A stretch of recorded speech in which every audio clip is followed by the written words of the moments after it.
So hello guys, welcome to my mini blog. तो guys आज हम लोग आए हैं मॉल ऑफ रांची। ये गाड़ी रिमोट कंट्रोल के द्वारा चल रही है। जैसे ही मॉल के अंदर घुसने वाले थे तभी हम लोगों को गार्ड रोक लेता है और चेकिंग करने लगता है। फाइनली हम लोग अंदर भी घुस जाते हैं। अंदर का दृश्य बहुत ही अच्छा है गाइस, देखने में बहुत ही ब्यूटीफुल लग रहा है। गाइस म्यूजिक के साथ देखते हैं।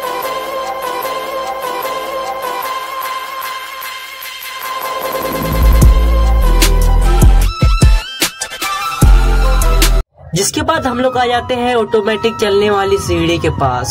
फिर इसमें चढ़ जाते हैं हम लोग। गाइस इस सीढ़ी में मैं पहली बार चढ़ा था और मुझे बहुत ही अलग ही फील हो रहा था। रांची मॉल का पूरा चप्पा चप्पा घूम लिए गाइस हम लोग। और एक बार हम लोग आ जाते हैं इस सीढ़ी पे चढ़ने के लिए। बहुत ही मजा आ रहा था गाइस। आई होप आज का वीडियो आप लोगों को अच्छा लगा होगा। तो आज का मिनी ब्लॉग यहीं पे एंड होती है। तो अपने भाई को लाइक सब्सक्राइब फॉलो करना मत भूलिएगा। तो मिलते हैं नेक्स्ट वीडियो में, तब तक के लिए बाय बाय, जय हिंद।